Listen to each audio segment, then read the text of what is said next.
energy is a big deal for a lot of voters this election cycle. A couple weeks ago, I spoke with both major U.S. Senate candidates, and they supported an all-the-above approach to energy. Nuclear, renewable oil and gas. Where do you stand? Oh, I think we have to look at everything, but hydrogen, we're talking about that. I think we need to look at the nuclear part of things when it comes to creating electricity.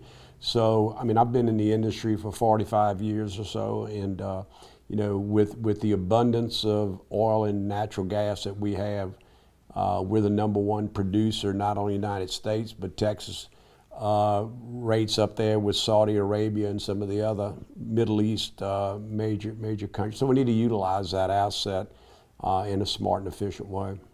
You've been in public office for over a decade, and you're now running for your fifth term in the House. What motivated you to run for your fifth? Well, I've actually been in an elected position since 1998 here. 17 years on the Longview City Council, 10 of which I was the mayor. In 2016, I ran for the House seat. The representative at the time was running for the Senate, so a lot of our constituents encouraged me to run to continue to represent them like I did as mayor, and that's why I did it. And what about this term? Heading into your fifth run, what motivated you to keep it going? Well, buddy, there's always a lot of work to do. The definition of a representative is somebody that represents the people, the constituents, the 200,000 people that we represent, if you will, that we help with a variety of issues. Like when COVID was here, myself and my district director spent a lot of time with people, helping with their unemployment, helping with their, keeping their electricity on, keeping their gas running. So a representative is the liaison to the state and to the federal government as well for those 200,000 people that live in my district. From what I remember, reading up in preparation for this interview, you considered becoming a grandfather one of your proudest moments. Oh yeah, I've gotten to do that 8 times now. 8 times. So, yeah. 8 times. Yeah. How's your family reacting to your run? Oh, they're fine. They have gotten, like I said, for 17 plus the House side of things for over 20 years. They understand and they love the fact that their father and now their grandfather has always tried hard to help people, and that's what we'll continue to do. What does that support mean to you? In what ways? Just, being able to speak to your family and... Well, buddy, your family has to be on board because you miss a lot of things. But, again, my goal is to always try to help people.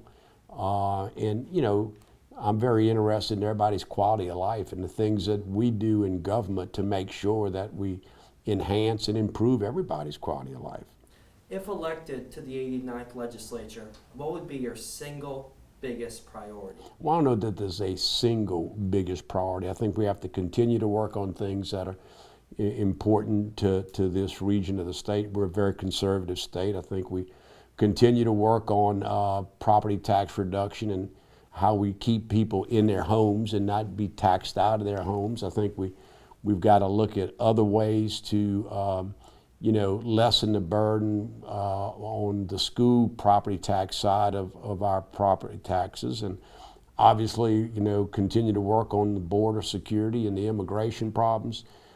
Make sure that we continue to properly fund our police and sheriff's departments and first responders to make sure that, again, we protect our citizens. That's our #1 thing, is the safety of our people. So those things will not only be in the forefront for the 89th, but it's been in my forefront since. Public education, very, very important issue. Another issue that's on a lot of voters' minds this election is the economy. What specific initiatives would you like to see done to improve the economy here in District 7? Well, again, when you start talking about property taxes, you start talking about the border security, you start talking about re-engaging and taking some of the shackles off of our energy industry. Those things are gonna help our economy, obviously. I mean, you know, as most people know, the oil and gas industry is the leading industry, not only in Texas, but in the United States. You know, who buys the most vehicles? Who buys all the computers and all the technology? I mean, the oil and gas industry supports just about every state in the United States. When you look at the number of people that are employed by the industry, it's the number one employer, you know, outside of government, excuse me, but it's the largest employer. So we have to make sure that we get out of the way. And you know, one of the neat things, and I've served on state affairs and I serve on, you know, our environmental reg committees, and you know, the thing that the industry has always done is protected the environment. When you look at emissions, et cetera, the industry, without the long arm reach of the federal government, all the crazy regulations, they've reduced emissions by 12% over the last 5 years without government money, by their own investments. So, you know, those things, we've got to get our energy industry. And of course, in this district, this region, the largest employer by far. You mentioned property taxes there. It's my understanding that you want to rein them in, change them. What caused that to be such an important issue for you? Well, it's been I don't know if you're on your own home yet. Well, you'll see. They have constantly gone up, and there's a variety of reasons why.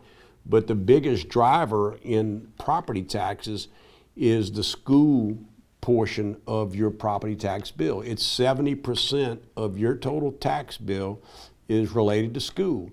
And of that, 70% of the school property tax bill is related to the M&O, the maintenance and operation cost or tax that's needed to pay for our schools, whether it's paying for the superintendent, the staff, the cafeteria workers, the bus drivers, the coaches, the band director. So that's a huge number. And what we've tried to do the last 2 sessions, we have spent billions of dollars, last session to the tune of about $18 billion, to compress the school portion of that property tax to help relieve the property owners' property taxes. And I think it's important. You put more money in the economy. You want to talk about economy? Save people from putting their money into taxes and leave them that cash in order to spend back into the economy of East Texas. Your challenger in this race, Marlena Cooper, has cited rural health care as a big issue for her in her campaign. Are there any ways you would like to see rural health care improved? Well, I'm not familiar with Ms. Cooper and what her background is. I know that she's never been elected to anything, and you know, so what drives her and what her particular issues might be, I have no clue. So everybody's interested in good health care, and I've been involved with that in many different ways. In any ways you'd like to see it improved if elected? Well, I mean, I'd like to see the costs go down, obviously. You know, you just look at not only for health care, but look at property, your property insurance and your casualty insurances, your vehicle insurances, and what's happening there. So obviously the biggest thing we've got to do with our health care is find ways to reduce the costs. I mean, you know, our Democrat friends like to use the government to put in, you know, your taxpayer dollars in order to, you know, make it available to everybody, whether they are legal citizens or illegal citizens, and I don't support that. You mentioned bringing down the cost. Bring down the cost of insurance. Bring down the cost of Yeah. insurance. Yeah. Uh-huh. How? Are there any ways you think you can go about doing that if elected, or working alongside others to? Well, I mean, we work on various large insurance bills every session, and I've supported them, and I'll continue to support them. Let's talk about illegal immigration. You sort of alluded to that in your previous answer. How will you go about reducing illegal immigration? Well, I think first thing we have to do is the next administration has to put back in place, you know, some of the restrictions that were in place under President Donald Trump. The state of Texas, under the leadership of Greg Abbott, will continue to try to keep people from crossing our borders illegally. We've done a great job at that. I've supported every border bill since I've been in Austin. We've spent in the billions of dollars to do the federal government's job. So, we'll continue to do that, but I'm very hopeful that under a new Trump administration that the federal government will go back to doing their job of protecting the border. Anything that can be done on the state level regarding that, or you feel Everything not that so can much? be done, we're doing. What have you done to this point? Well, I mean, the border protection that we've done. You look at the number of National Guard we have down there. Look at the number of DPS officers we have down there. Look at the technology we've invested in. Look at all of the various type of restrictions we put up, whether it's the razor wire or it's the buoys. It's all the various things that we've done and put in place in order to discourage, people from trying to come into our state, into our country, the wrong way. Go and look at the bills that we've passed to say that if someone comes across illegal, authorities can arrest that person. And they either have the choice of going back across the legal entryway of the bridge. They choose not to, they go to jail. And we've got to discourage people from going about it the wrong way. And, a big part of that also is look at the monies that the cartels, are making off of the backs of these poor people. And the drugs that they're bringing in and the human trafficking that they're doing. So we're going to continue to work hard on the border, following the governor's lead to make sure that we do everything we can to stop the illegal flow of immigrants into our country. Go about, and I have a lot of really great Hispanic friends, that I've known for years. We go to church together, and it's really disheartening to them where they went through, becoming a U.S. citizen the right way, and to see, and they know who the people that are here illegally are, and they see them in the grocery store with 2 big old carts of food with a SNAP card that the federal government gave them. And the poor person that came the right way, became an American citizen, they came by half of one basket with their little pay, yet here's someone that came across the wrong way and they got 2 baskets full. It's the real world we see every day. Let's talk about education. Another big Go topic ahead. for voters this election. I want to specifically ask you about school vouchers. To my understanding, you voiced concern for them in the past. Where do you currently stand? I didn't voice concern, I voted against them. You voted against them. Right. Where has that position changed at all, or is that still your same position? My position in when I voted against school vouchers was primarily about a number of things. One, and the biggest thing is, how do we plan to pay for it? Okay? And there was no clear messaging, from the powers to be in Austin as to the concept might sound okay, but how do you pay for it? The other thing was when it comes to private schools, if we're going to send money with a kid to a private school, the private school has to follow the same the same things that a public school has to in terms of accountability, transparency, STAR testing, and there's a reason why we have private schools in this region, because they don't want that. They don't want to be part of that. And I didn't have one private school that contacted me while I was voting against vouchers, ESA, choice, whatever you want to call it, that said, hey, look, we really would like to have that money. They don't want it because they don't want to. The reason they're private schools is because they don't want to be part of the state public education system. Governor Abbott feels he has the votes to pass school vouchers in the upcoming legislative session. If they were to pass, what's the next step for you? Well, I mean, hey, I mentioned to you we're having a pub ed town hall. And the purpose for that is I feel like there's potentially going to be some bill that passes. The intention of the town hall is to say, hey, look, what are things that we can do? How do we write the bill in such a way that it doesn't hurt nor penalize our really great rural public schools? That's the problem. This whole school choice thing started, and I agree, parents being able to, have the choice of where they think their kids should go in order to get the best education. It may be because they have dyslexia or autism or things such as that, learning disabilities. That's what we should be focused on. But what we have to be careful of is that we have things in place to protect our great rural schools. This all started because of like Houston ISD, Austin ISD, the major cities. They don't have the quality of pub ed that we have in rural Texas. So we all have to get thrown into the same net with them to fix a problem that isn't a problem to the extent that it is in those metropolitan areas. So we're going to look for ways to, if there's the will of the House to pass a bill, I'm going to continue to work hard with Chairman Buckley and other members to make sure that we minimize the level of pain that we put on our public schools. We're 43rd in funding of our schools now. We're state of Texas, 8th largest economy in the world. Why do we so underfund our public schools? Why do our teachers make so little? The average pay in this district of a 15-year teacher is $52,000 a year.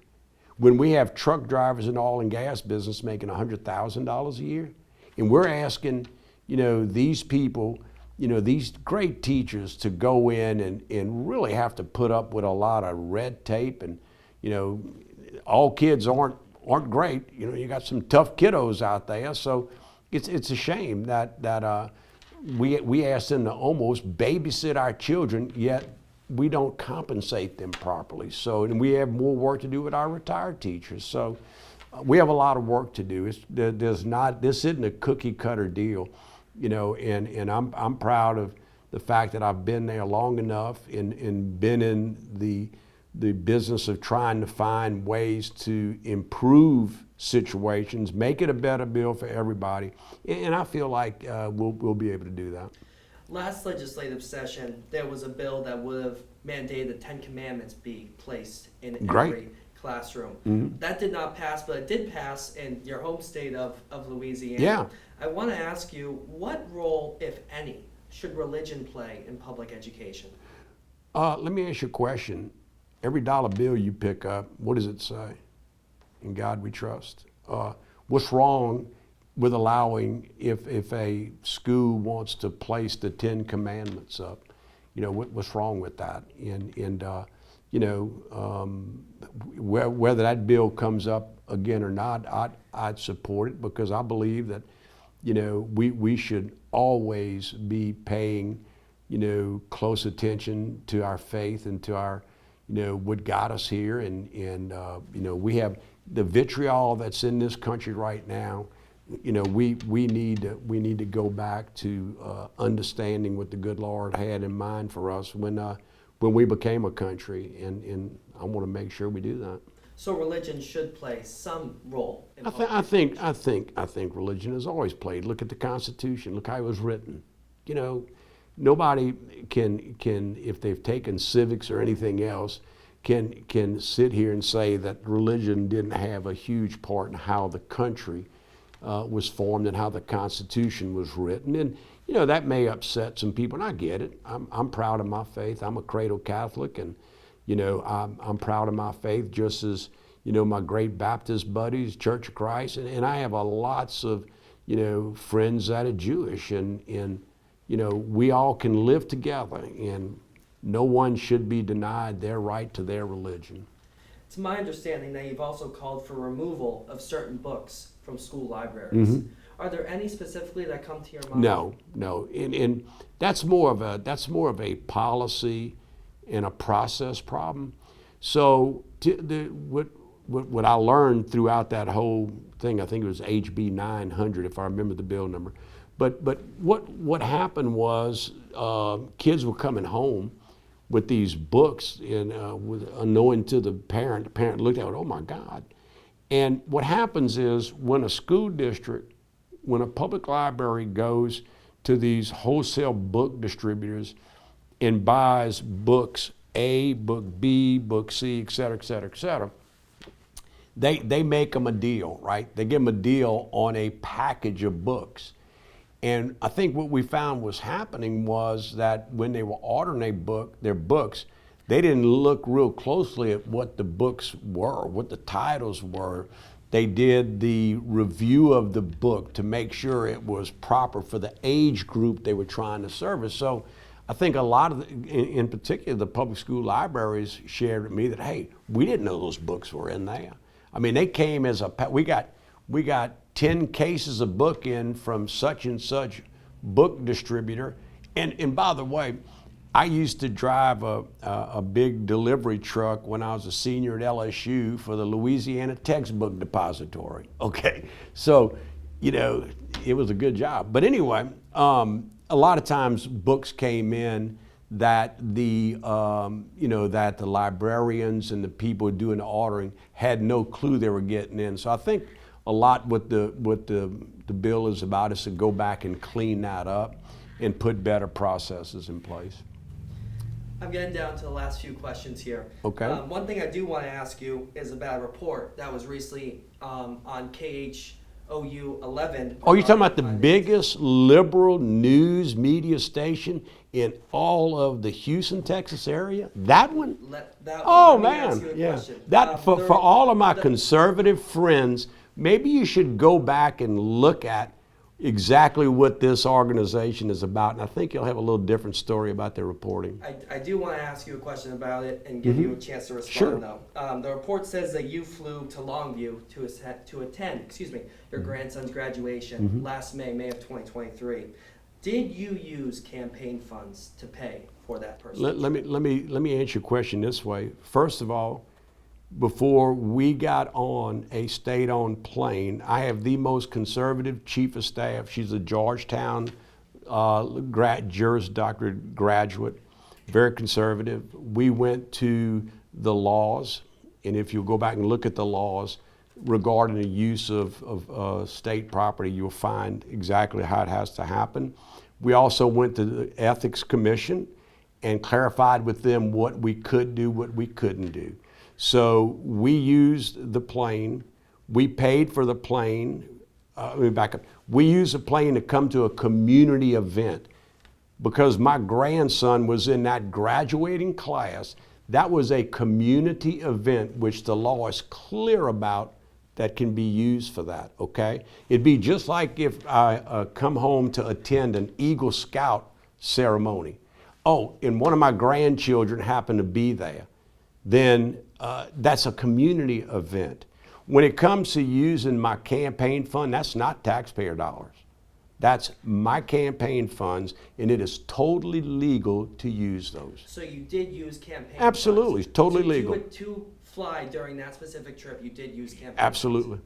You did. And the other part of the what the rules say is that you can't use that asset to go raise funds. It does not say you can't use campaign funds to pay for it. You cannot go raise campaign funds. In the Texas Election Code, section 253.035, it says that there are restrictions on a person who accepts a political contribution as a candidate or office holder may not convert the contribution to personal use. If I use that plane to go and raise campaign funds that I then turn around and use it, then no. In this case, I used funds I had. I didn't go to Longview to it was Union Grove, by the way, a Union Grove graduation ceremony to raise campaign funds. And another thing about that is, go back and look at the text. You have members that utilize their campaign funds to buy clothes. You have them use it to do a number of other things, okay? So the Ethics Commission was, we were in contact with them before we used the plane. They made it very clear that what we were doing was perfectly, ethically acceptable based on their codes, as well as legally. Now let me throw something else by that. I'm working on having an open records issued to TxDOT regarding every legislator that's ever used one of those planes over the last 4 sessions. The Because TxDOT planes. Yes, and there's helicopters and there's other things. Because what I understand coming from TxDOT is that there are much higher up members of the legislature that sit in statewide elected office that have used that plane more so than anybody else combined, okay? They happen to live in Houston. They happen to be pretty close to this news media. So I think, this is purely a situation where they went after the sitting speaker because he was the major story about this, okay? He was the major story. So we're very comfortable and confident in the way we executed.